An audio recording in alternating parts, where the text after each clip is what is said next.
हामीले दास युगको इतिहासको रूपमा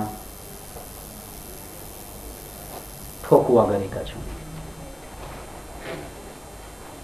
र यसको कारण 1% भन्दा कम मान्छे शक्तिशाली हुने र 79% शक्तिहीन हुने हरेक प्रकारबाट। त्यसकारण हामीले मानव इतिहासलाई अहिलेसम्मको घडीलाई दास युगकै रूपमा हेरिरहेका छौँ। तर यो दासताको कारण भने मान्छेको प्रतिभाको मृत्यु हो। धेरै लामो लामो कारणतिर खोज गरियो, अनुसन्धान, अन्वेषण, व्याख्या, वर्णन सबै गरियो। तर हामी के देख्दैछौँ कि मान्छे दास हुनुको पछाडि, ऊ लास जस्तै बाँच्नुको पछाडि उसभित्रको प्रतिभा कौडीको मोलमा बिकिन्छ नि। मानौ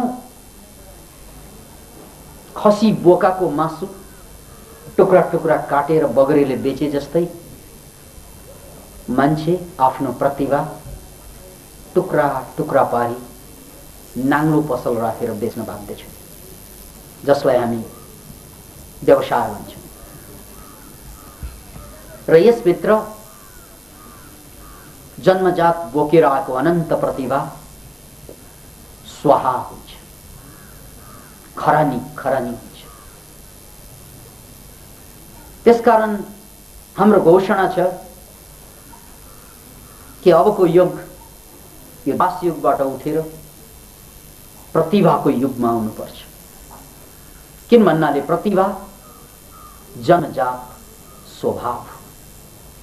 त्यसैले हामीलाई युगको लागि प्रतिभा क्रान्तिको उद्घोषसँग घोष गरेका छौँ। याद राख्नुहोस् यो शब्द, प्रतिभा क्रान्ति। अद्भुत लाग्यो, अनौठो लाग्यो कि सबै मान्छे प्रतिभावान हुन्छन् त? शङ्का पनि लाग्यो। स्वाभाविक छ। किन भन्नाले सानै उमेरदेखि प्रतिभा सिद्ध्याउनका लागि नै हामी स्कुल जान्छौँ, पठाउँछौँ। प्रतिभा सिद्ध्याउनकै लागि व्यवसाय रोजगारी गर्छौँ, गराउँछौँ। प्रतिभा सिद्ध्याउनकै लागि घरजम घरबार बसाउँछौँ। सबै आयोजन, सबै तरिका बिहानदेखि बेलुकाको प्रतिभा सिद्ध्याउने षड्यन्त्र सिवाय और के पनि। जहाँ जहाँ हामीले कला संस्कृति विकास भन्छौँ, सबै ठाउँ धरापै धराप बाहेक केही पनि। पाइला राख्यो कि भासिहाल्यो, पाइला राख्यो कि पड्किहाल्यो। Can you imagine it? त्यसकारण मानव इतिहास षड्यन्त्रकै इतिहास हो। एक जमात मान्छे षड्यन्त्रकारी छन्। खेल उसकै हुन्छ सबै। आजभन्दा करिब 2 वर्ष अगाडि हामीले एउटा पम्पलेट निकालेका थियौँ। शाही नेपाली सेना र माओवादी भाइ भाइ, बन्दुक बारुद बाई बाई, शीर्षक थियो पम्पलेटको। याद राख्नुहोस्, 2 वर्ष अगाडिको कुरा।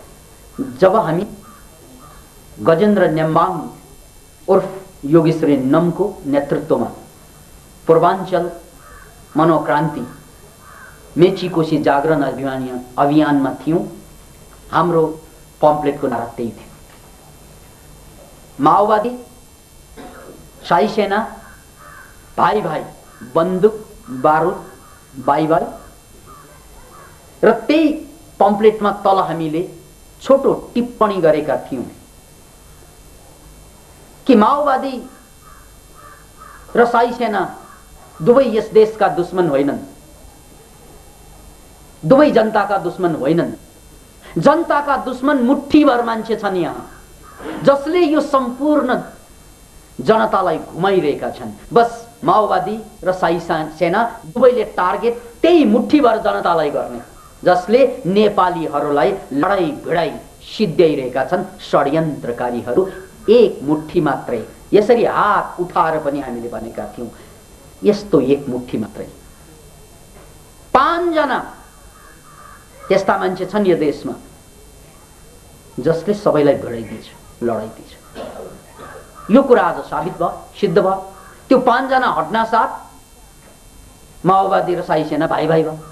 Can you imagine it? यो कुराको साक्षी हाम्रो पम्पलेट अझै पनि हामीसँग छ। र त्यही कुरा प्रकारान्तरमा अहिले हामी गरिरहेका छौं कि मान्छे जन्मजातै प्रतिभावान हो, तर 1% भन्दा कम मान्छेको षड्यन्त्रको कारण उनीहरू आफ्नो प्रतिभालाई जन्मन अगाडि नै बन्धक राखी बाँच्न बाध्य हुन्छ। त्यसकारण हामीले यसलाई दास्ताको इतिहास, षड्यन्त्रको इतिहास भन्न बाध्य भएका छौं। र अहिले हामी अगाडि बढ्ने भनेको प्रतिभाको क्रान्तिको चरणमा प्रवेश गर्नु। यो कुरा नेपालको सन्दर्भको कुरा होइन। माओवादी शाही सेना भाइ भाइ, बन्दुक बारुद भाइ भाइ, एक मुठ्ठी 5 जना जस्ता मान्छेहरूले यो देशलाई खेलाइरहेको छ भन्ने कुरा नेपालको सन्दर्भमा भनेका थियौं हामीले। जुन कुरा अहिले आएर सिद्ध भयो भने अहिले 1%ले 99% माथि शोषण र शासन गरिरहेको इतिहासको कुरा यो मानव जातिको सन्दर्भमा, मानव इतिहासको सन्दर्भमा हामीले बुलन्द पारेको आवाज। मान्छे 1% को शिकार। यो देशको इतिहास बदल्नु भन्दा गाह्रो, देशको इतिहास बदल्नु जति जटिल थियो, जति गाह्रो थियो, त्यो भन्दा 100 गुणा गाह्रो। किनभने यो मानव जाति सिङ्गो धरतीको इतिहासको कुरा गर्दैछु। सबै मान्छे प्रतिभावान हुन्, तर अब सबैले आफ्नो प्रतिभा बिर्सिएर आफूलाई एउटा यन्त्र मानवको रूपमा, जो आफ्ना हाकिम, आफ्ना आफूभन्दा ठूला बनाउँदा मान्छेहरूको इशारामा कठपुतली जस्तो नाच्न बाध्य छ। डाक्टर भीमराव अम्बेडकर, जो भारतको संविधानको निर्माता मध्येका मानिन्छ, उनले कतै भनेका थिए, बिवेयर अफ ग्रेट पिपल, ठूला मान्छेदेखि सावधान। जसरी कुकुरदेखि सावधान भनेर लेखिन्छ नि, त्यस्तै ठूला मान्छेदेखि सावधान। किन भन्नाले यही ठूला बनाउँदा एक जमात मान्छेले लाखौं करोडौंको जिन्दगी बेची बेची खाइरहेको छ। अनि अम्बेडकरले यो कुरा त्यो प्रसङ्गमा भनेका थिए, जुन प्रसङ्गमा, जुन सन्दर्भमा, जुन परिपाटीमा, जुन परिवेशमा उनी हुर्केका थिए। उनी शूद्र परिवारमा हुर्के, सानै उमेरदेखि दलित, जसलाई हामी यहाँ भन्छौं पद दलितहरू, हरिजन त्यहाँ भनियो। र स्कुल जाँदा सवर्ण हिन्दूहरूको माझ सँगै बसेर पढ्न पाइँदैन थियो। त्यसकारण स्कुल जाँदा पनि सुकुल आफैले बोकेर लैजानु पर्थ्यो बस्नलाई भुइँमा। Can you imagine it? प्यास तिर्खाले पानी पिउन जाँदा सवर्णले ढुङ्गा हिर्काएका थिए। Can you imagine? एउटा सानो बालकमा कस्तो पीडा, त्यो अपमानको ज्वाला, त्यो शोकको आगो जब दन्कियो, त्यसभित्रबाट एउटा संकल्प भयो, एक दिन म तिमीहरूलाई देखाइदिन्छु। Can you imagine? एक दिन म तिमीहरूलाई देखाइदिन्छु। त्यो पीडाबाट निस्केको ज्वाला जसमा उनले संकल्पका, प्रतिज्ञाका बीजारोपण गरेका। नभन्दै त्यही बच्चु, त्यही बालक, त्यही शूद्र भारतको संविधान निर्माता बनेर किन ईख नभएको के मान्छे, बिख नभएको हामीमा न ईख छ न बिख छ। किनभने हामी अंग्रेजी भाषाको सिख छौं। सिख भने बिरामी, वी अल आर सिख। त्यसकारण ईख पनि छैन। र ईख नभएपछि मान्छे बिख नभएको सर्प जस्तै मारिन्छन् त्यत्तिकै। कोही डराउँदैन, उल्झिहाल्छ। त्यसकारण उठ्नलाई मान्छे त्यो चाहिने शक्ति ईखै हो। तर यो पनि याद राख्नुहोस्, सानो कुरामा ईख लिनु होइन। सानो कुरामा ईख गर्नु बिख खानु बराबरै हुन्छ। अनि हामी त्यस्तै फेरि सानो सानो कुरामा ईख गर्छौं, ठुल्ठुलो कुरामा बिखै खाइदिन्छौं। क्या यार, साना साना कुरामा स्वास्नीसँग झगडा गरे गरे, छोरासँग मतभेद, छोरीसँग मतभेद, भाइ भाइसँग मतभेद, छरछिमेकसँग मतभेद है। चुनावमा मतभेद हुनु ठिकै कुरा हो, जहिले पनि मतभेद। किन भन्नाले मतैक्यताको हिम्मतै छैन हामीमा। सानो कुरामा पो मतभेद खराब हुन्छ, ठुलो कुरामा मतभेद ठिक छ। Can you imagine it?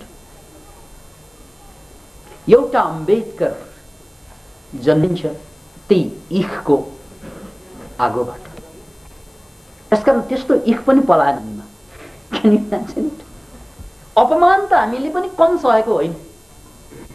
कसैले श्रीमतीको अपमान सहेको होला, कसैले श्रीमानको अपमान पीडा खपेका होलान्, कसैले बाउआमाको, कसैले छोराछोरीको, कसैले छरछिमेकको, कसैले कसैले झ्याङ हुन्छ नि। अपमान पीडा त सबैले खपेकै हो, सहेकै हो।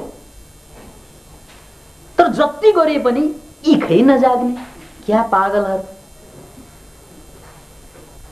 ओ, यहीँबाट प्रतिभा मर्छ। किन भन्नाले ईख जागेन भने जिन्दगी बिख बराबर हुन्छ। याद राख्नुहोस् यसलाई, ईख जागेन भने जिन्दगी बिख बराबर हुन्छ। अनि भिख मागी मागी गुजारा चलाउँछ। जसलाई तपाईँ जागिर भन्नु होला, व्यवसाय भन्नु होला, भिख माग्नै त 2000 3000 4000 महिना के छ यार, बाँचिया छ, यसरी पनि मान्छ।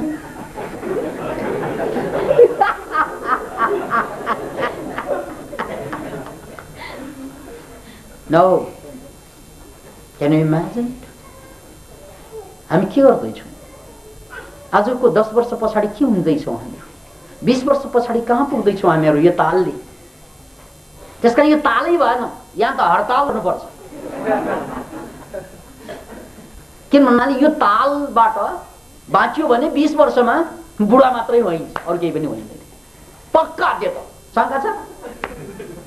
यो तालबाट अगाडि जाने हो भने 20 वर्षमा के हुन्छ? बुढा हुन्छ, अरू केही पनि हुँदैन।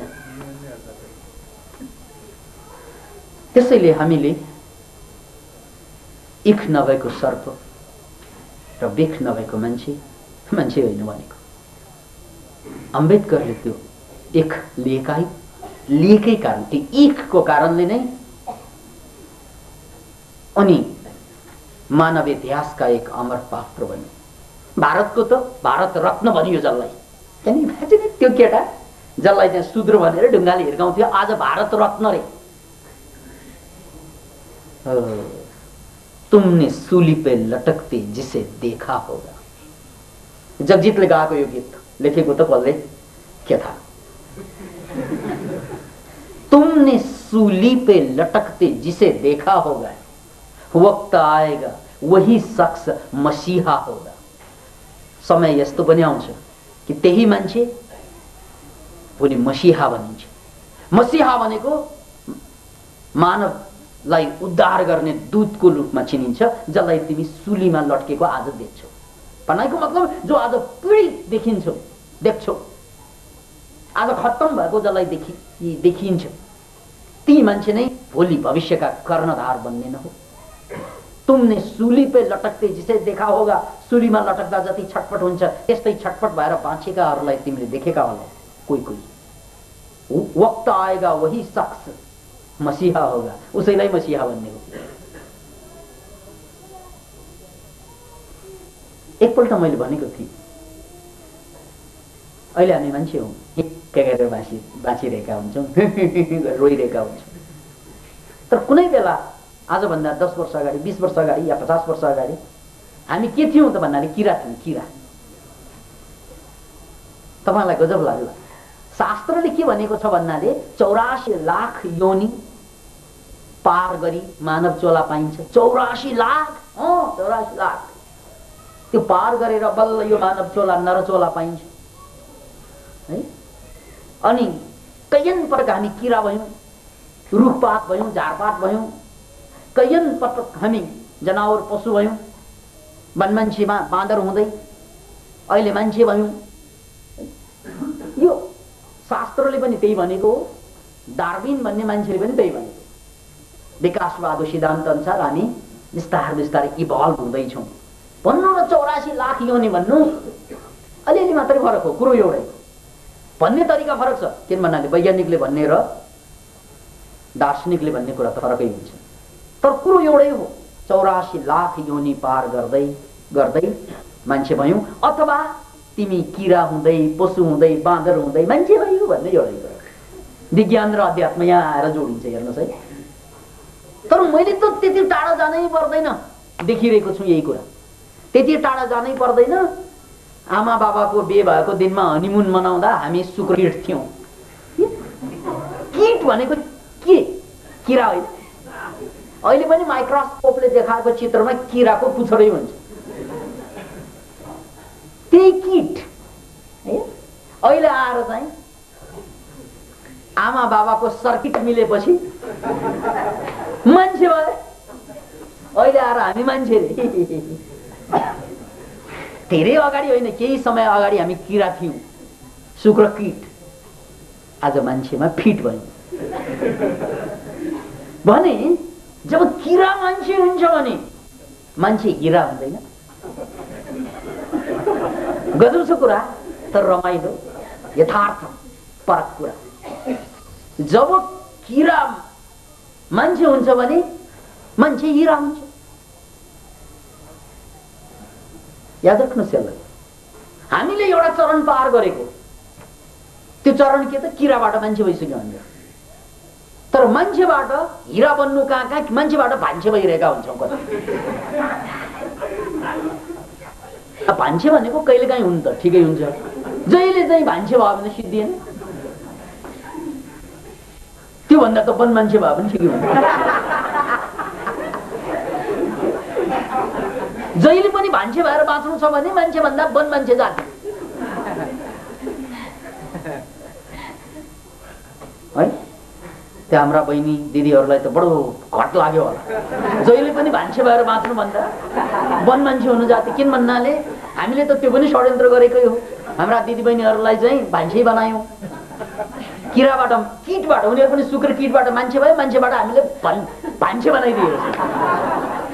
या अनि त्यही भान्सेबाट जन्मेका हामीहरू फेरि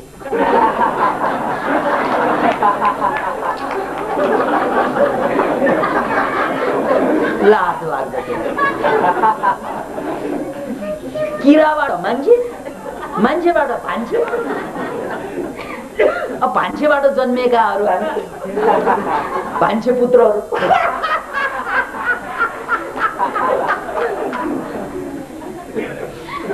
त्यसैले नेपोलियन बोनापार्टले भनेको तिमी मलाई असल आमा देऊ, म तिमीलाई असल नागरिक दिन्छु। Can you imagine it?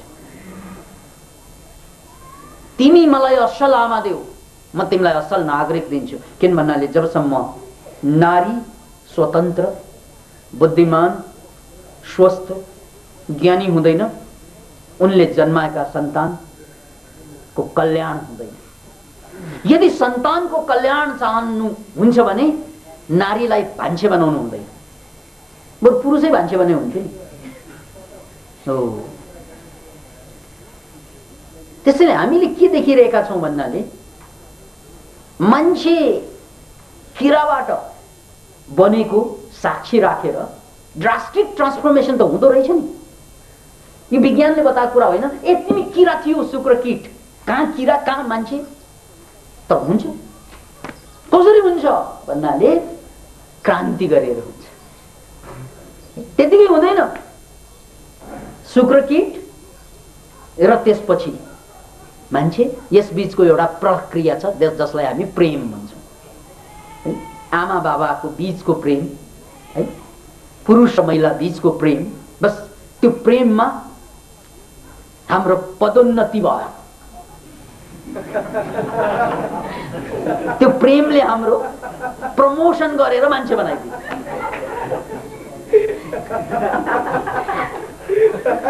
बस त्यहाँ तो सूत्र प्रेमै हो है। त्यसकारण त प्यार इंसान को इंसान बना देता है, मृत्यु के नाम को निर्वाण बना देता है। प्यार को साधना साधो पूजो, प्यार पत्थर को भगवान बना देता है, किनकि शुक्रकीट को इंसान बना देता है। प्यार इंसान को इंसान बना देता है, मृत्यु के नाम को निर्वाण बना देता है।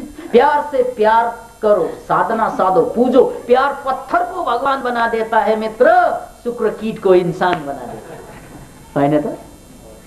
बस त्यो प्रेम। किन भन्नाले प्रेममा सबै कुरा जायज हुन्छ, नियमै हुँदैन। Where there is love there is no rule, where there is rules, where there is rule there is no love। जहाँ रीत हुन्छ त्यहाँ प्रीत कहाँ, जहाँ प्रीत हुन्छ त्यहाँ रीत कहाँ, र जहाँ रीत हुन्छ त्यहाँ गीत कहाँ, जहाँ गीत हुँदैन त्यहाँ मीत कहाँ। अन्त चित मात्रै हुन्छ त्यहाँ। त्यसकारण प्यार इंसान को इंसान बना देता है भन्नुको मूल तात्पर्य पनि त्यही हो। अब सुन्नुस् है, बडो मार्मिक कुरा छ यहाँ। हामी किराबाट मान्छे भयौं। अब मान्छे उनको चेतना विकासका कुरामा अति मानवको कल्पना गरेका थिए। कसले? अरविन्द। अरविन्द घोष एकजना राजनीतिक कर्मी, राजनीतिक कार्यकर्ता, कांग्रेसका, नेपालको होइन फेरि इन्डियाको। स्वतन्त्रता संग्राम अगाडिको कुरा, इन्डियाको। जेलमा परे, जेलमा परेपछि संगत परे साधुहरूको, र त्यसपछि ध्यान गर्न थाले जेलमा। ध्यान गर्दा गर्दै अरविन्द घोषमा ज्ञान पला। त्यसपछि त जेलमा पस्दा राजनेता, बाहिर आउँदा त सन्त भएर निस्के। Can you imagine? Arvind Ghosh. अब पाण्डिचेरीमा उनको जुन आश्रम छ, अहिले पनि संसार भरबाट मान्छे वैरो लाग्छ। संसार भरबाट मान्छे जाने गर्छन् त्यहाँ अहिले पनि पाण्डिचेरीमा। तर त्यो एक दिन, कुनै दिन उनी राजनेता थिए। हेर्नुहोस् है, मान्छेको रूपान्तरण कसरी हुँदो रहेछ। अनि उनैले भने मान्छेको चेतना मानवबाट महामानव, उनले दिएको शब्द हो अति मानव, सुप्रा ह्युमन बिइङ, त्यतातिर अगाडि बढ्दो छ।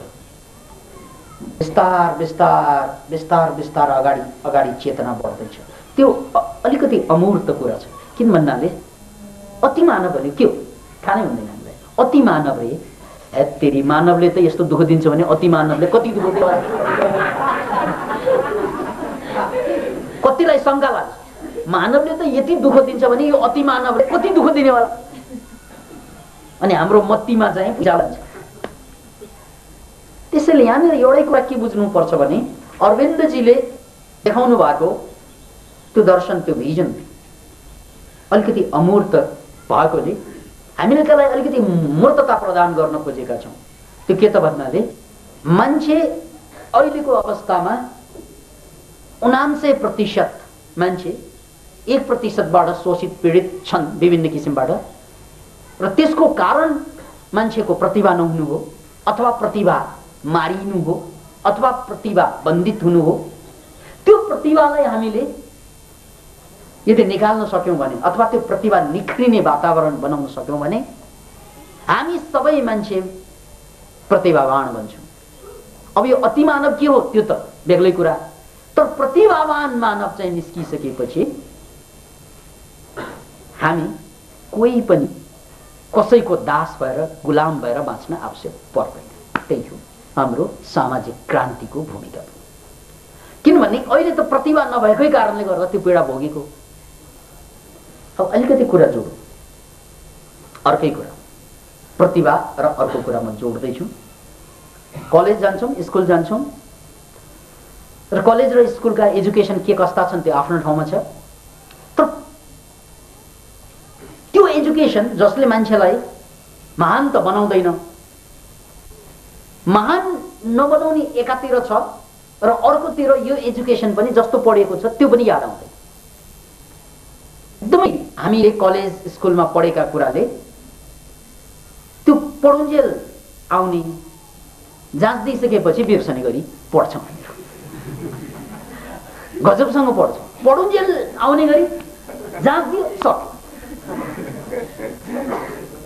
त्यसरी चाहिँ पढ्दै आयौँ। अनि मान्छेलाई साँच्चै त्यो पढाइबाट जागृत गराएर मान्छेको चेतनाको स्तर नै उकास्ने गरी चाहिँ किन पढाउन सकिएन त, यो प्रश्न रह्यो। र यसमा हालसालै मात्रै वैज्ञानिकहरूले खोजेका कुरा, हामीले छुस्स छास्स भन्दै आएको कुरा अहिले पनि छुनुपर्छ त्यसलाई। त्यो के त भन्नाले हरेक मान्छेको सिक्ने तरिका फरक फरक हुन्छ, त्यसलाई चाहिँ मोडालिटी भनिन्छ। मोडालिटी जस्तै कोही मान्छेले सुनेर सिक्छन्, त्यसलाई अडिटोरी मोडालिटी भनिन्छ। अडिटोरी मोडालिटी भएका मान्छेले सुनेकै सिक्छ उसले, तर उसलाई सुनाउनु पर्छ। हामी मध्ये कतिलाई टिचरले बोलिदियो भने याद आउँछ, आफूले पढ्नु पर्यो भने मरे नि याद आउँदैन। त्यस्तो अनुभव धेरैलाई भयो। हो, त्यो किन भएको त भन्नाले मेरो पर्सनालिटी डोमिनेटेड पर्सनालिटी के त भन्नाले मेरो मोडालिटी के त अडिटरी पर्यो। त्यसकारण मलाई भनिदिनु नै पर्छ, पढेर हुँदैन, तातो नि भुत्लो पढेर पढ्दै जान्छु। पढ्दाखेरि मैले माथिबाट तल पढ्दाखेरि तल आउँदै जाँदा माथि माथि बिर्सँदै जान्छु। खुइ त मेरो यस्तो, तर त्यसलाई टिचरले आएर या कसैले आएर चाहिँ सुनाइदियो राम्ररी, बुझ्छु म, बिर्सन्न म। हो, त्यस्ता पनि विद्यार्थीको एउटा वर्ग हुन्छ जसलाई अडिटरी पर्सनालिटी अथवा मोडालिटी भनिन्छ। अब हेरेर पढेर हेर्नै पर्ने, नहेरिकन त भनेको कुरा मरे नि नबुझ्ने मान्छे पनि छन्। फेरि उनलाई जति भने पनि सर बोर्डमा लेख्नु, त्यो कस्तो हुन्छ, लेख्नै गर्ने, नलेखिकन मरे नि नबुझ्ने खालका पर्सनालिटी पनि हुन्छ। त्यसलाई चाहिँ भिजुअल मोडालिटी। भिजुअल मोडालिटीका विद्यार्थीहरूले के गरिदिन्छन् त भन्नाले नहेरेसम्म बुझ्दै बुझ्छ। अब सबै कुरा चाहिँ हेर्न पनि नमिल्न सक्छ, बडो गाह्रो हुन्छ। अब तेस्रो पर्सनालिटी हुन्छ फेरि काइनेस्थेटिक। झन् गाह्रो झ्याम्पा तिनीहरूलाई पढाउनु। किन भन्नाले भनेर पनि थोरै मात्रै बुझ्छ यसले, अब देखाएर सरर देखाइदियो भने पनि खासै केही फरक पर्दैन। किन भन्नाले पर्सनालिटी उसको काइनेस्थेटिक मोडालिटी त्यो पर्यो। त्यस्तोलाई गराउनु पर्ने के, उनलाई पानी भनेर हुँदैन, पानी भनेर तातो नि बुझ्नु, लेखेर देखा पनि हुँदैन, यी पानी भनेर देखा पनि नहुने, उनलाई छुन लाउनु पर्यो। ए पानी भनेर दियो, ए पानी ल, बुझेँ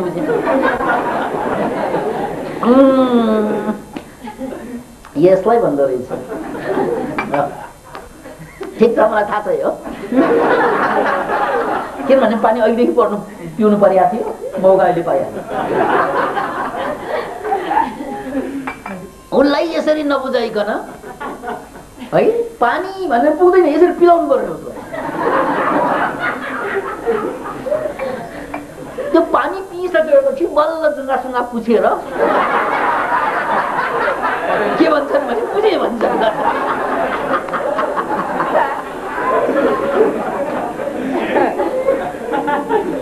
That is kinesthetic personality.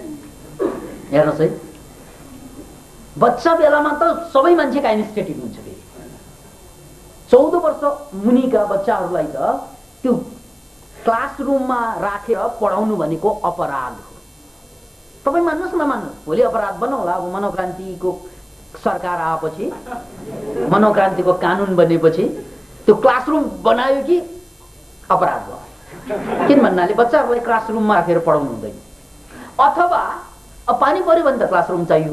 त्यसकारण मनोक्रान्तिको सरकार आउन्जेल कस्तो सिस्टम डेभलप गर्छौं भने हामीले घर यस्तो मनोक्रान्तिको आफ्नै इन्जिनियरिङ छ। मनोक्रान्ति इन्जिनियरिङ सुन्नुस् टक्क कम्प्युटर बटन टक्क दबाउन साथ सुई आएर छक बन्छ है अनि अर्को बटन दबाउन साथ वाल स्वाट। घर यस्तो फोल्डिङ सिस्टममा कम्प्युटरमा ट्वाक टुक टुक ट्वाक गर्न साथ स्वाट स्वाट स्वाट स्वाट फ्ल्याट मैदान।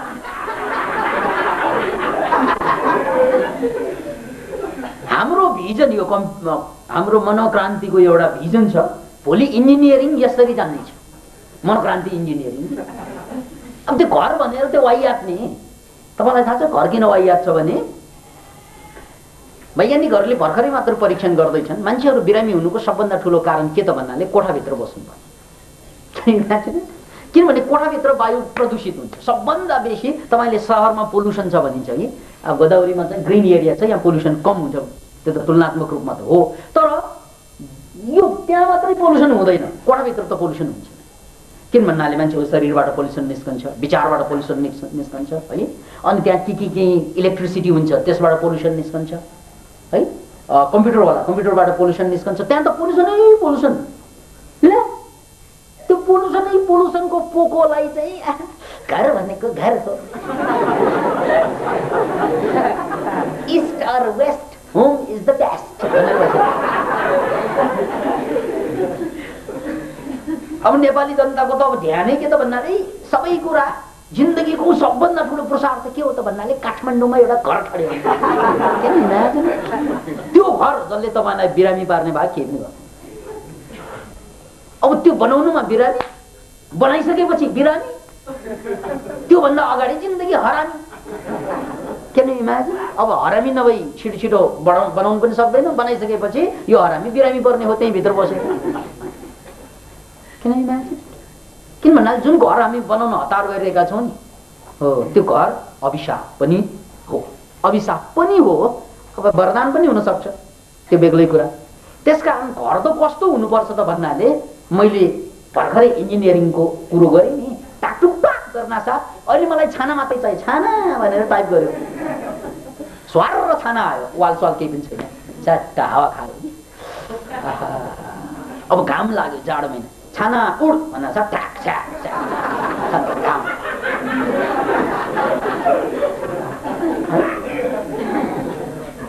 बर्सात भयो छाना स्वार अब यो असम्भव होइन एकदमै। अहिले त धेरै सम्भवको चाह्यो भने अहिले बन्छ। तपाईले मान्छेले के गर्छन् भन्नाले अहिले पैसो कहाँ हाल्छन् भने अर्थक्वेक एन्टी अर्थक्वेक जसलाई चाहिँ एन्टी सेज्मिक भनिन्छ। एन्टी सेज्मिक चाहिँ घर बनाउन पैसा खर्च गरिरहेको हुन्छ कि एन्टी सेज्मिक भनेको भुइँचालोले नछुने कति भुइँचालो आए मात्रै नछुने भन्ने हुन्छ त्यहाँ होइन रेक्टर स्केलमा निर्भर हुन्छ। अब 7 सम्म ल खप्ला 8 आयो भने जस्तो सुकै बनाए पनि 9 भुइँचालो रेक्टर स्केलको आयो भने त संसार चाहिँ ध्वस्त पार्न सक्ने क्षमता हुन सक्छ है। त्यसकारण तपाईले एन्टी सेज्मिक अथवा भुइँचालो निरोधक प्रतिरोधक घर बनाएर बसेर साध्य हुँदैन।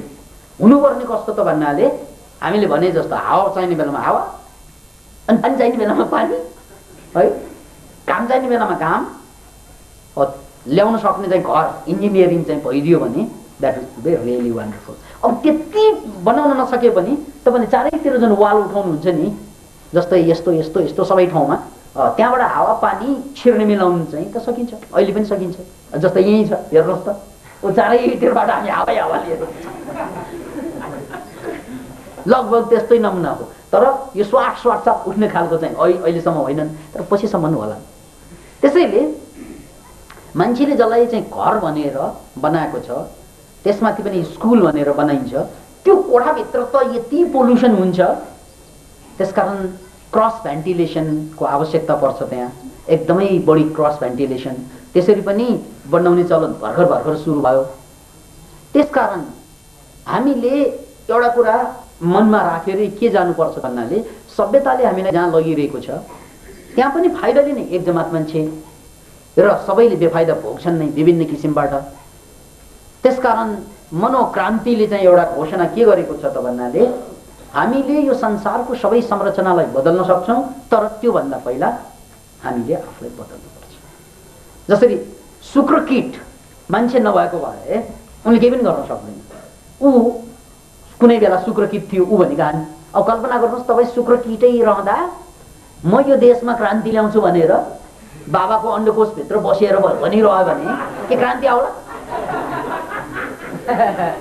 किन शुक्रकीट त रहने ठाउँ त्यही हो है। त्यहाँ भित्रबाट शुक्रकीटहरूले जुलुस निकालिरहेछन्, संगठन बनाइरहेछन्, घोषणा पत्र जारी गरिरहेका छन् क्रान्तिका।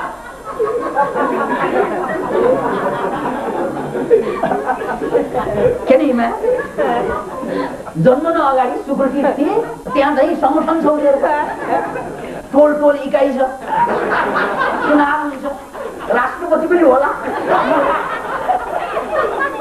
शुक्रकीटहरूले के गर्छ? अहिलेसम्मको इतिहास त्यही रह्यो, शुक्रकीटहरूको इतिहास। के गर्छन् त केही पनि हुँदैन। किन भन्नाले बाहिर निस्केर मान्छे भएपछि को हुन्छ सबै कुरा? शुक्रकीट भएर केही पनि गर्न सकिँदैन। शुक्रकीटको त एउटै काम, त्यो के त? मान्छे भएर होइन त? शुक्रकीटको त एउटै चाहिँ तपस्या के प्रभु म मान्छे हुनु पर्छ।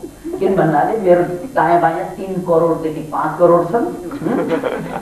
यो 3 करोडदेखि 5 करोडको रेसमा दौडमा कहाँ छिर्ने त भन्नाले त्यो अन्य जसलाई चाहिँ डिम्ब भनिन्छ निषेचन गर्नुपर्छ, अनि मात्रै म मान्छे बन्ने हो। त्यस कारण प्रभु म मान्छे हुनु पाउने भनेर तपस्या जसले गर्छन्, त्यही बलियो भएर मान्छेको रूपमा निस्कने हो, अनि मात्रै उनले केही गर्न सक्ने हो। त्यसकारण हामीले पनि केही गर्नको लागि आफू बदल्नुपर्छ। त्यसकारण संसारलाई बदल्नुपर्छ, तर सुरु आफूबाट गर्नुपर्छ भन्नुको कारण त्यो। र अलिकति अब कुरा मैले मोडालिटीसँग जोड्दैछु। फेरि मोडालिटीमा हामीले धेरै कुरा पत्ता लगायौँ। त्यो के त भन्नाले कसरी मान्छेले सिक्छन्, कसरी मान्छे महान हुन्छन्, कसरी मान्छे चाहिँ ट्रान्सफर्म हुन्छन्, कसरी 1% भन्दा कम मान्छे उठे, त्यो जम्मै कुरा हामीसँग प्रमाणको रूपमा पनि आयो र साथसाथै त्यसका प्रक्रियाहरू पनि आए।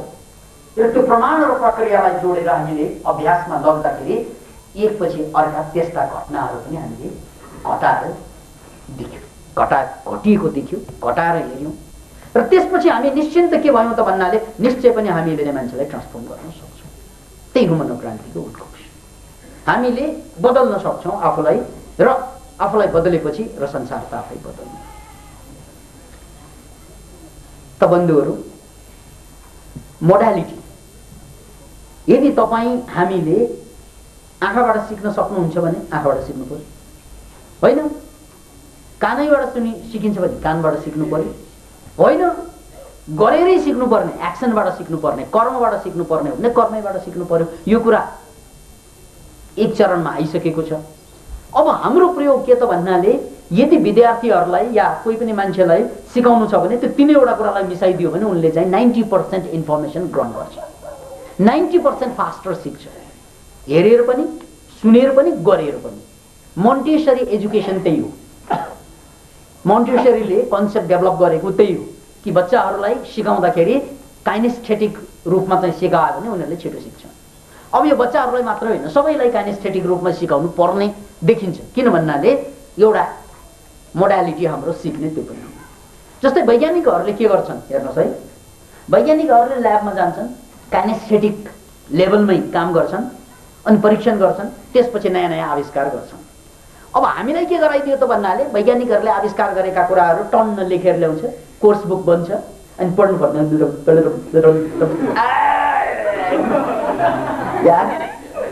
उनीहरूले जिन्दगीभर एक्सपेरिमेन्ट गरेर सिद्ध गरेका कुराहरू हामीले बुझ्नै सक्दैनौँ। किनभने उनीहरूले त गरेर आएको नि त्यो कुरा, पढेर आएको हो र क्या यार, मूर्ख बनाइदिएन हामीलाई। उनीहरूले गरेर ल्याउँछ त्यो कुरा, हामीलाई पढाएर मूर्ख बनाइदिन्छ। त्यो पढेर त साइन्टिस्ट हुने होइन नि, साइन्टिस्ट हुनलाई त गर्नुपर्छ तपाईँले, you have to do it है, अन द फिल्ड है, अन द स्पट। त्यो गरी गर्दा गर्दा गर्दा गर्दा गर्दा आएको अनुभव जन्ने ज्ञानलाई हामीलाई पढाइमा ल्याएर किताबमा ल्याएर राखिदिँदाखेरि त हामी जम्मै के त भन्नाले साइन्स पढेर को साइन्टिस्ट हुन्छ नि? साइन्स पढेर साइन्सको टिचर मात्रै हुन्छ। टिचर हुनु भनेको हेर बाबु, मैले साइन्स पढेर केही हुन सकेन टिचर बने, तै पनि पढ, म जस्तै पनि। ओहो, साइन्स पढ्न यहाँ होड छ, फेरि अलिकति फर्स्ट डिभिजनमा पास गरे जस्तो गर्नुपर्छ। ओहो, तैँले साइन्स पढ्नुपर्छ, तैँले साइन्स पढ्नुपर्छ भनेर चाहिँ धाक लगाइदिन्छ। कति मान्छे त्यो साइन्स पढ्दा पढ्दा डिप्रेसन हुन्छ। किन भन्नाले अब त्यो साइन्स भनेको गरेर आएको ज्ञान यहाँ चाहिँ जम्मै चाहिँ कोरा नलेजको रूपमा मात्रै लगिदिँदाखेरि त अनि चाहिँ फ्ल्याट, सेन्टिफ्ल्याट है, सेन्टिफ्ल्याट। कहाँ साइन्टिस्ट बनाउला भनेर आएको त कहाँ साइन्टिस्ट। अनि बिस्तारै के हुन्छ, ओहो यो पढेर मेरा टिचर त साइन्टिस्ट बनेन, म कसरी हुने है। अनि टिचरले पनि त्यही भन्छन्, केही भन्न सक्दैन, म पनि त्यही विचार गर्थेँ साइन्टिस्ट बन्छु, म त फसेँ, अब पालो तेरो। यहाँनिर मलाई चक्रधरको कथा याद आयो एकदम। हाम्रो यो पञ्चतन्त्रमा एउटा कथा छ चक्रधरको। एकजना मान्छे, एकजना गुरु थिए र उनका तीन शिष्यले चाहिँ ज्ञान प्राप्त गरिसकेपछि, एक हदसम्म ज्ञान प्राप्त गरिसकेपछि गुरुले तीनैजनालाई तीनवटा दियो दिए र के भन्छन् भन्नाले, ल बाबुहरू अब जाऊ, किन भन्नाले ज्ञान प्राप्त भइसक्यो, अब तिमीहरू प्र्याक्टिकल नलेजमा जानुपर्छ, जाऊ। कहाँ जाने त गुरु? कहाँ जाने? अब जाऊ, तर जाँदा जाँदा जाँदा तबसम्म जाऊ जबसम्म तिम्रो यो हातको दियो खस्दैन, तबसम्म जाऊ भने। ठिक छ गुरुदेव भने तिनैजना गए। जाँदा जाँदा जाँदा जाँदा पहाड जङ्गार सबै तर्दै तर्दै तर्दै जाँदाखेरि बल्ल एकजनाको चाहिँ त्यो हातको दियो घप्लक्क खसेछ। औ गुरुले भन्नुभएको जहाँ खसिन्छ त्यहाँ खनेर हेर्नु भन्नुभयो। खनेर हेर्दा त त्यहाँबाट चाँदी निस्किने। त्यो मान्छेले त चाँदी बोकेर चाहिँ ताक कस्यो। अब दुईजना उनीहरूले सोचे हाम्रो त खसे छैन, जसको खस्यो उसले खन्ने हो, हामी अगाडि बढ्नुपर्छ भने दुवै फेरि अगाडि बढे। एकजनाको हुँदा हुँदा हिमालको छेउछाउमा पुग्दाखेरि घप्लक्क खसे। खनेर हेर्दा सुन पाए, ऊ पनि सुन टिपेर टाक। अब र उनले के सोचे भन्नाले यहाँ रोकिनु हुँदैन, हुन त अब सुन भनेको एक्सट्रिमै भइसक्यो एक किसिमबाट। तर उनलाई लोभ के लाग्यो भन्नाले यहाँ त म रोकिनु हुँदैन, अझै अगाडि बढ्नुपर्छ, किन भन्नाले कि अब हिरा पो भेटाइने हो कि लोभ थियो। त्यसकारण ऊ त्यो हातमा चाहिँ पाला लिएर अथवा दियो लिएर अगाडि बढाए खस्दै खस्दैन, फेरि बढ्छ खस्दैन, आज खस्दैन, भोलि खस्दैन, कहिले पनि खस्दैन। हुँदा हुँदा हुँदा यसरी खसाउनु भएन है, खस्नु पर्ने गुरुको आदेश अनुसार गर्दा गर्दा गर्दा लास्टमा एउटा यस्तो भग्नावशेष महलमा पुगेछ। महल त महल, तर भग्नावशेष खत्तम भइसकेको। कुनै बेला कुनै राजा महाराजाले राज्य गर्थे, त्यो राज्य तहस नहस भएर त्यो भग्नावशेषको रूपमा कहीँ माकुराको जालो, कहीँ फोहोर कसिङ्गर के थियो, त्यो हेर्दै भूत बङ्गाल जस्तो बनिसकेको थियो। त्यहाँ पुगेछन्, त्यहाँभित्र छिरेछ। अब सिधै जानुपर्ने, मोड्नु पनि नपाइने, गुरुको आदेश अनुसार सिधै पुगे। यसरी हेर्छन्, डरलाग्दो यहीँ खसा कि यहीँ हिरा होला कि मोती होला कि, उनलाई लागि त रहेको थियो, तर खस्दैन। अब नखसेपछि के गर्ने, खसाउनु भएन। फेरि अगाडि जान्छ। अनि त्यो घरको एउटा कुनामा एउटा सेता सेता डाडी फुलेका है यत्रो चक्का, त्यो पनि चाहिँ त्यो जात टाउकोमा बोकेका, पसिना खलखल्ती निकालेर मुस्किलले थामेर बसेको एउटा बुढो मान्छेलाई देखेछ। यसो थामेर एकदमै है त्यसलाई देख्न साथ डर पनि लाग्यो उसलाई। अनि सोध्छन् तपाईँ को हुनुहुन्छ? हातमा पाला चाहिँ खसेको थिएन है, को हुनुहुन्छ? किन यसरी बोकेर बस्नु? साथ मुख बिसाएको थिएन, उनको टाउको त्यो चक्का छ नि स्वाट निस्केर त्यो विद्यार्थीको टाउकोमा आएर ढाक्क बसेछ। लौ जा अब थामेर बस्नु पर्यो। अनि बुढा मान्छेले यो पुज्छ कि म पनि तिमी जस्तै मूर्ख मान्छे थिएँ भन्छ कि।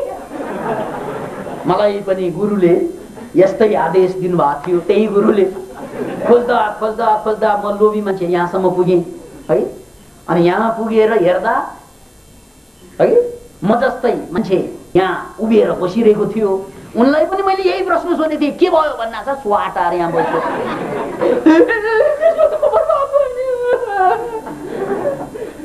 कहाँ हिरा पाइएला कि भनेर अगाडि आएको। अनि चाहिँ रुँदा रुँदै उसले भन्छ अब गाह्रो यति गाह्रो भइसकेको थियो उसलाई होइन। रुँदा रुँदै के भन्छन् भने सोध्छन् भने लौ साथी हो भनिदिन्न, अब यो कहिले खुस्किन्छ त, अब मेरो मुक्ति कहिले त भन्छ। हो मेरो मुक्ति भन्दा मूर्ख मान्छे जुन दिनमा यहाँ आउँछ त्यही दिन तेरो मुक्ति हुनेछ। किन इमेजिन यो कथा र हाम्रो हालत पनि त्यही हो। अब हाम्रो भनेको साइन्स पढाउने टिचरहरूको पनि है एकदम त्यो बिडा के साइन्टिस्ट बन्छु भनेर पढेको बन्न पाएन, टिचर भएर पीडित भइरहेको। अनि विद्यार्थीहरू आएपछि उसलाई चाहिँ अलिकति हल्का हुन्छ कि यो चक्रमा फस्ने म मात्रै काम र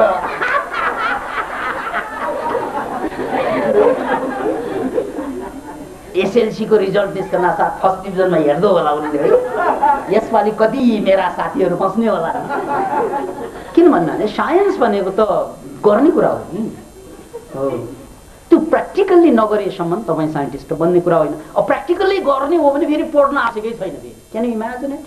प्र्याक्टिकल्ली गर्ने हो भने नपढे पनि हुन्छ। जसरी माइकल फ्याराडे जसले बिजुली आविष्कार गरे उसले चाहिँ संगत मात्रै गरेर साइन्टिस्टको संगत गर्दा गर्दै नै साइन्टिस्ट बनेको। त्यसकारण तपाईँले साइन्टिस्टको संगत गरे पनि पुग्छ, तर गर्नुपर्छ, त्यहाँ एक्सन ओरिएन्टेड हुनुपर्छ।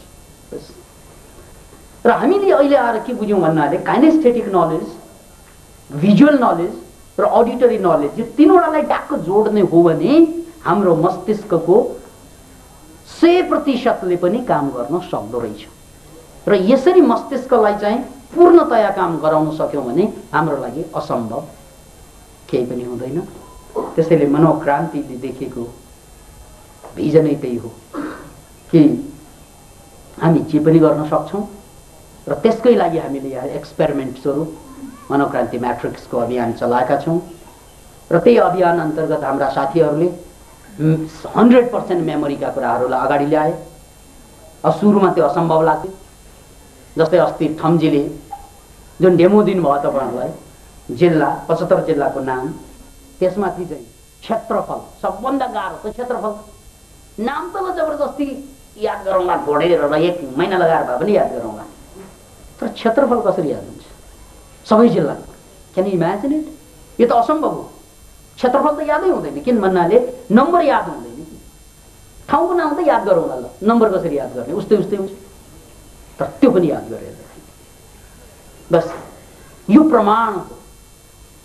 के प्रमाण त भन्नाले हामीले चाह्यौं भने हाम्रो मस्तिष्कले जे पनि गर्न सक्छ र यो प्रमाण एक जनामा आइसकेपछि घटिसकेपछि फेरि अरूले टिप्न सक्छ, प्रेरणा बन्छ। यहाँनिर थमस एल्वा एडिसनको त्यो वचनलाई हामीले बिर्सनुहुन्न। सफलताको बारेमा उनले भनेका थिए 1% इन्स्पिरेसन 99% पर्सपिरेसन है। 1% चाहिँ प्रेरणा, 99% पसिना। हेर्नुस् है, यो 1% प्रेरणा, 99% पसिना, यही हो सफलताको राज। प्रेरणा त 1% भाव हुन्छ, एक पक्ष प्रेरणा, अर्को पक्ष पसिना। पसिना भनेको परिश्रम, त्यो गर्ने हो भने संसारमा जे पनि हुन सक्छ र संसारमा जे पनि हुन सक्छ भन्ने घटना संसारमा त अरूले गरिरहेकै छन्। अब हामीले नेपालमा जे पनि हुन सक्छ भनेर प्रमाणित गर्न सक्यौं भने नेपाली जनताको इज्जत बढ्छ, नेपाली जनताको हौसला बढ्छ, नेपाली युवाहरूको हौसला बढ्छ। ओहो जे पनि गर्न सक्दो रहेछ गाटे। बस जुन दिनमा यो विश्वास, यो आत्मविश्वास कि हामी नेपाली जनताले पनि जे पनि गर्न सक्छौं, यो आत्मविश्वासको दियो हामीले जलाउन सक्यौं भने यो राष्ट्रको इतिहास साँच्चै बदल्ने काम सुरु भएको भनेर ठान्नुपर्छ। किन भन्नाले अहिलेसम्म त हाम्रो आत्मविश्वास के, हाम्रो आत्मविश्वास उल्टो छ। केही हुँदैन यो देशमा है, यहाँ केही पनि हुँदैन, केही खत्तम यो देश। झुर देशमा जन्मियो है, झुर बाउले जन्मायो,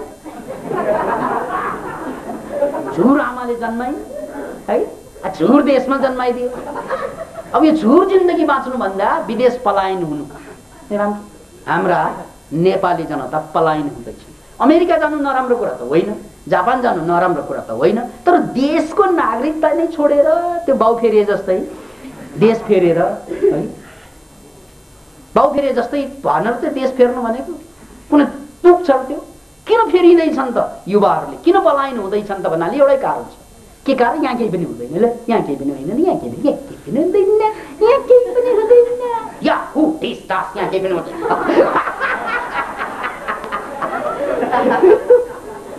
क्या यार, अब म आफै अमेरिका बसेर आएको मान्छे है, त्यहाँ अमेरिकनहरूले भिख मागेर हिँडेको देख्छु, मैसँग आएर मागे।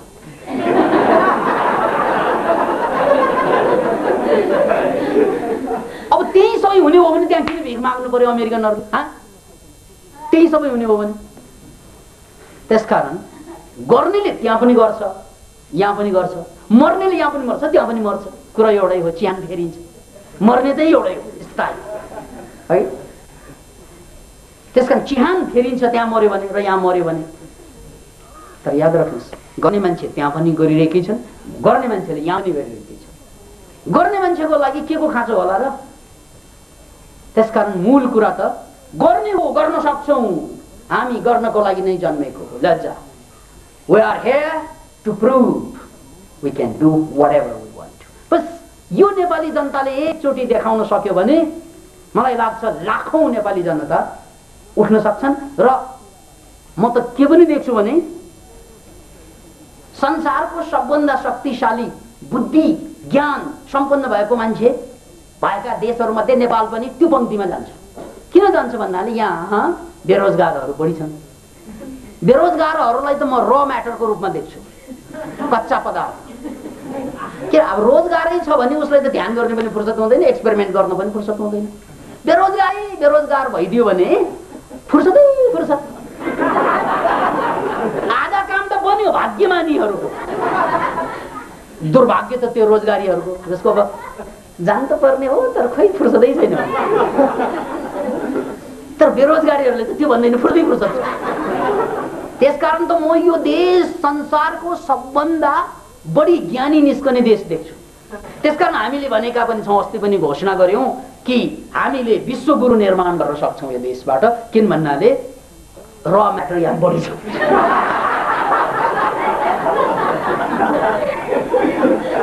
इट्स भेरी सिरियसली, एकदमै सिरियससँग भन्दैछु म कि यो जुन देशमा बढी बेरोजगार, फ्रस्ट्रेसन बढी हुन्छ, त्यो देशमा मान्छेहरू खत्तम होइन, मान्छेहरूको आधा काम बनिसकेको छ कि they are free to do whatever they want to. अब गलत गर्यो भने खत्तम हुन्छ, गरेन भने खत्तम हुन्छ, तर ठिक गर्यो भने त उठ्छ नि त। त्यसकारण हामीले मनोक्रान्ति म्याट्रिक्समा यो 6-7 महिनादेखि एक्सपेरिमेन्ट गर्दैछौँ र जसमा चाहिँ 5 वर्षको अभियानमा आउनु हामीले चाहिँ तपाईको जिन्दगी बदल्न सक्छौं र यो बदल्न सक्छु भन्ने जनतालाई देखाइदिउँ, नेपाली जनतालाई। किन भन्नाले हामीले सुपर लर्निङ सिकाउँदै आएको, साइको सिकाउँदै आएको त 10 वर्ष भयो, तर एकाधले मात्रै त्यसबाट फाइदा लिए। याद राख्नुहोस् त्यो कुरा, एकाधले मात्रै। तर जब यहाँ आएर हामीले हाम्रा साधक बन्धुहरूलाई त्यो एउटा इन्भाइरोमेन्ट बनाएर ल यसरी यो तरिकाबाट जाने सिस्टम यो हो भनेर अगाडि बसेर गराउँदाखेरि त सबैका सबैले 100% मेमोरी ल्याइ, 100%। Can you imagine? यसको मतलब त गरे त सकिँदो रहेछ, त्यो प्रमाणित भयो। त्यसकारण म तपाईहरुसँग एउटा अनुरोध पनि गर्न चाहन्छु, एउटा सूचना पनि हो यो हाम्रो भिजन अहिले के त भन्नाले कि नेपाली बेरोजगार जति पनि मान्छेहरू छन्, युवाहरू छन्, त्यो सम्पूर्ण युवाहरूलाई गोलबद्ध बनाउने चाहिँ कुनै उपाय खोजौँ। हामीले टिचिङ सबै दिने काम हाम्रो। अब कतिपयसँग चाहिँ खानलाई पनि पैसा हुँदैन। त्यो आमा बाबा दाइ भाइ आफूलाई माया गर्नेहरूबाट दया गरेर माया गरेर उनीहरूलाई खाने व्यवस्था गरेर यहाँ पठाइदिनु पर्यो। बस तपाईँले केही गर्नु पर्दैन। उनीहरूको चाहिँ माना चामल मात्रै, उनीहरू जहाँ बसे पनि खानुपर्छ। फेरि बेरोजगार, मेरो भाइ त बेरोजगार, उसले चाहिँ 3 महिना भयो नखाएको भन्ने हुन्छ। मेरो बाबाले त 25 वर्ष भयो काम नगरी केही खाएकै छैन, त्यस्तो होला। ऊ बेरोजगारी भनेको त यस्तो ठुलो समस्या पनि हुन सक्छ, केही नगरे पनि खान्छ यो मराले, केही नगरे पनि आउँछ फेरि। हेर्नुहोस् है, बेरोजगारी किन समस्या त भन्नाले त्यो चुपचाप बस्यो भने त यस्तो भेरी डेन्जरस, त्यो त बम जस्तै हो कि। चुपचाप बस्यो भने त थर्काउँछ उसले। हेर्नुहोस् है, बेरोजगार भनेको यस्तो एउटा खतरनाक समस्या पनि हुन सक्छ र यस्तो एउटा ठुलो महान अवसर पनि हुन सक्छ। अवसर किन त भन्नाले त्यसको सदुपयोग गर्यो भने त त्यो जे पनि भन्छ, किनभने टाइमै टाइम छ। खतरनाक के त भन्नाले ऊ चुपचाप बस्यो भने उनले चाहिँ चुपचाप बसेर मर्दैन, खाएर बस्छ। यसको पनि खान्छ, उसको पनि खान्छ, खानु चिज पनि खान्छ, नखानु पनि ट्राई गर्छ, स्माक पनि खाइदिन्छ है, जे भेट्यो इन्जेक्सनबाट पनि खान्छ, पाइपबाट पनि खान्छ। बेरोजगार नि हो, केही काम छैन, अनि जहाँबाट मिल्छ त्यो खुसाएर बस्छ उसले।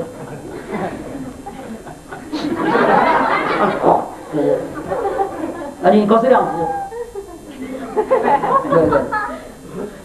त्यस कारण बेरोजगार भनेको एउटा महान अवसर र महान चुनौती पनि। त्यसैले यो तपाईँहरू सबैलाई सूचनै हो कि जो बेरोजगार बसेका छन् उनीहरू त खाएर त बस्छन् नै, धेरै होइन, 1 वर्ष उनीहरूलाई खुवाउने व्यवस्था गरेर यहाँ पठाइदिनु। खुवाउने काम चाहिँ जहाँ बसे पनि उनीहरूले खान्छन् नै, त्यो व्यवस्था तपाईँहरूको जिम्मा। जिम्मै छैन भने किन बनाउनु भएको होला फेरि यो बेरोजगारीहरूलाई? कुनै आमा बाबाले त जन्माएकै हो, किन जन्मायो होला यस्ताहरूलाई है? त्यसकारण उनीहरूले खान्छन्, खुवाउनै पर्छ। त्यो खुवाउने जिम्मा लिनुहोस्, 1 वर्ष अमेरिका पठाउनुहोस्, तिनीहरूलाई हिरा बनाउने काम म्याट्रिक्सको। फेरि एकपल्ट ती बेरोजगारी जति पनि छन् यिनीहरूलाई जम्मा गरेर पठाउने। यस्तो चुनौती यो राष्ट्रमा योभन्दा पहिले कसैले लिँदैनन् थिए, याद राख्नुहोस्। यस्तो चुनौती स्वीकार गर्दैन थिए, तर अब मनोक्रान्तिले यो चुनौती स्वीकार गर्छन् कि राष्ट्रका सबै बेरोजगार यहाँ 1 वर्ष पठाउनु। उनीहरूको भरण पोषण त तपाईँहरूकै काम हो, तर 1 वर्षपछि उनीहरू हिरा बन्छन्, त्यसमा कुनै शङ्का छैन। किन भन्नाले उनीहरूसँग खोपडी छ, उनीहरूसँग जे पनि गर्न सक्ने वातावरण भइदियो भने त्यो खोपडीले काम दिन्छ। बस वातावरण हामीले बनाएर बसेका छौँ, खोपडी उनीहरूसँग छ, अब जोड्ने काम हामीले गरिदिनु पर्यो। जोड्ने काम क्याटालिटिक एजेन्ट भइदिनु पर्यो, हामी लमी भइदिनु पर्यो है। हामी यहाँ चाहिँ इन्तजार गरेर बसेका छौँ उनीहरूको। हाम्रो त गीत छ, अब पुरानो गीत सम्झाउ न। आजा रे मैं तो कब से खड़ी इस पार ले अखियां पंथनिया मैं नदिया खिरने जाशी एक ये गहरा रात जराशी आ मिल मेरे जीवन साथी हो आजा रे। हामी त जहिले पनि त्यही भनेर बसेका छौँ। किन भन्नाले हामीले बुझिसक्यौँ जिन्दगी प्यार का गीत है, इसे हर दिल को गाना पड़ेगा। जिंदगी गम का सागर भी तो है, हंस के उस पार जाना पड़ेगा। जिन्दगी प्यार का गीत है, यो प्रेमको गीतै हो जिन्दगी। त्यस कारण अब सबैले गाउनुपर्छ, तर जिन्दगी गम का सागर भी तो है, दुखको सागर पनि त हो नि जिन्दगी, हंस के उस पार जाना पड़े। नभए यो देशमा 60 लाख डिप्रेसनका रोगीहरू आइसकेका छन्। हेर्नुहोस् है, त्यत्तिकै बेरोजगार बस्यो भने ऊ डिप्रेस पनि बन्छ, उनले सुसाइड पनि गर्छ, उनले स्मैक पनि पिउँछ, ऊ खत्तम पनि हुन्छ। त्यसकारण बेरोजगारीलाई रोजगार दिनु भनेको ठुलो कुरा होइन, बेरोजगारलाई ट्रान्सफर्मेसन गर्ने, एनलाइटन गर्ने, प्रतिभावान बनाउने हो, त्यो हो राष्ट्रको लागि सबभन्दा ठुलो चुनौती। र म त्यही देखिरहेछु, यो राष्ट्रमा बेरोजगारीको संख्या संसारकै सबभन्दा बेसी भएको संख्यामा पर्दो हो त संसारकै सबभन्दा अगाडि बढ्ने र म्याटर यो देशमा छ। किन भन्नाले सबै कुरा र म्याटर त हुने हो, त्यहाँ दिशा गनाइरहेको छ। अलिकति तल जानुहोस् त पत्याएन भने हाम्रो यहाँ किनभने 50 जनाले हग्छन् है, सेफ्टी ट्याङ्की सानो छ, त्यहाँ गए कि ड्याङ चाहिँ गराउन थाल्छ। त्यो किन गनाएको त भन्नाले त्यो बेरोजगार भएकोले। यदि उनले रोजगार पाउँदो हो त ऊ बत्ती बल्छ है। त्यो भनेको के एउटा संयन्त्र, बायोग्यासको एउटा संयन्त्र त्यहाँ फिट गरिदिने हो भने त्यो बेरोजगार दिशाले रोजगार पाउँछ। के रोजगार भने बिजुली चम्किया छिडे भात पकाउँछ। त्यसकारण देशका सबै बेरोजगारीहरू त्यो हिसाब हिसाब जस्तै हुन्। यिनीहरूलाई त्यत्तिकै राख्यो भने गनाउँछ। तर संयन्त्र जोड्ने हो भने शक्ति निकाल्छ।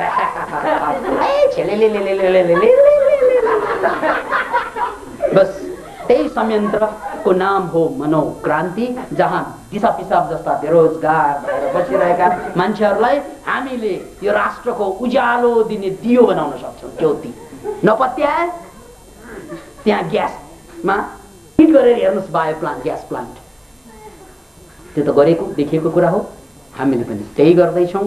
त्यसकारण बी सिरियस। अब फेरि एकचोटि मैले 10 वर्ष अगाडिदेखि भन्दै आएको कविता भन्न मन लाग्यो, उठ जाग मुसाफिर।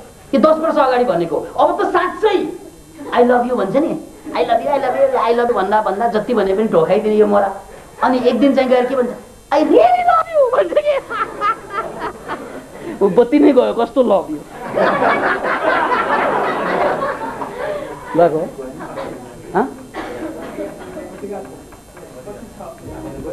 एउटा जोडिन्छ। त्यस्तै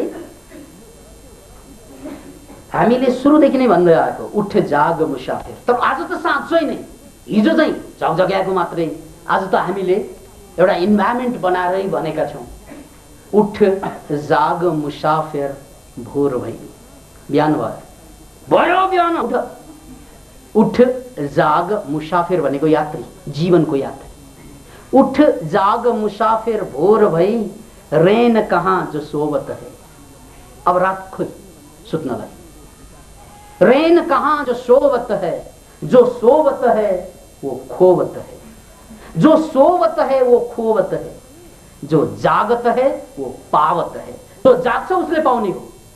त्यसकारण उठ जाग मुसाफिर भोर भई, रैन कहाँ जो सोवत है। अब रात खोइ बाँकी सुत्नलाई।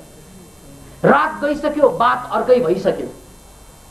तिमी मात्रै त्यो पुरानो लातलाई याद गरेर बसिरहेका छौ। रात गइसक्यो, बात अर्कै भइसक्यो। तिमी मात्रै पुरानो याद लातको यादमा रुमल्लिरह्यो। पुरानो चोट घाउ गनेर बसिया छ। 3 वर्ष अगाडि रामबहादुरले पिटिएको, 4 वर्ष अगाडि बाउले हानेको, 2 वर्ष अगाडि चाहिँ दाइले छ्याम गर्दन समातेको। अब 2 वर्ष पछाडि प्रेसीले चाहिँ छोडेर जाने पनि याद आउँछ। याद पनि कस्तो भूतकालको कुरूप याद गर्दा गर्दै भविष्यको कुरूप याद गर्न माहिर हुन्छ। त्यसकारण त्यो दिन गयो, त्यो रात गइसक्यो। अब हे नेपाली जनता हो, यो हिन्दी भाषामा बुझ्नु, उठ जाग मुसाफिर अब भोर भई, रैन कहाँ जो सोवत है। जो सोवत है वो खोवत है। जो सुत्छ उसले त गुमाउँछ, जो जागत है वो पावत है। त्यसैले तपाईहरु रोजगारमा हुनुहुन्छ भने ठीक छ, बधाई छ तपाईहरुलाई।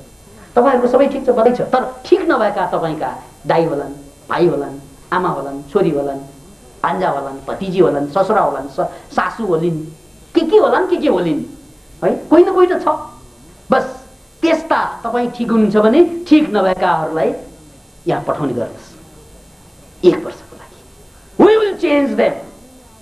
अनि तपाईलाई ईर्ष्या लाग्छ, ओहो म भन्दा पनि कहाँ पुगे यिनीहरु, म पनि छोड्छु अब के जागेर।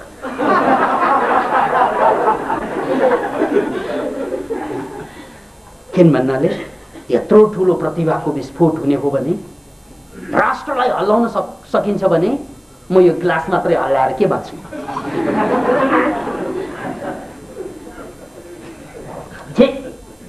यस्तो पनि पिउँछु, अब पिउन जान्छु मनोक्रान्तिमा, आउँदो होला त्यो याद। त्यसकारण म तपाईले जसलाई प्रेम गर्नुभएको छ त्यो कोही बेरोजगार छ भने त्यसमा 1 वर्षको लगानी गरिदिए। किन भन्नाले त्यो जिम्मा लिने हामी छौँ, त्यो संयन्त्र हामीले बनाएका छौँ। यो राष्ट्र अब नौलो इतिहास बोकेर अगाडि बढ्नेछ। पानी यो सल्किँदैछ, सल्किसकेको छ।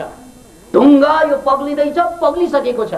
आँखा उघारी हेर नेपाल बिन्जिँदैछ। धन्यवाद।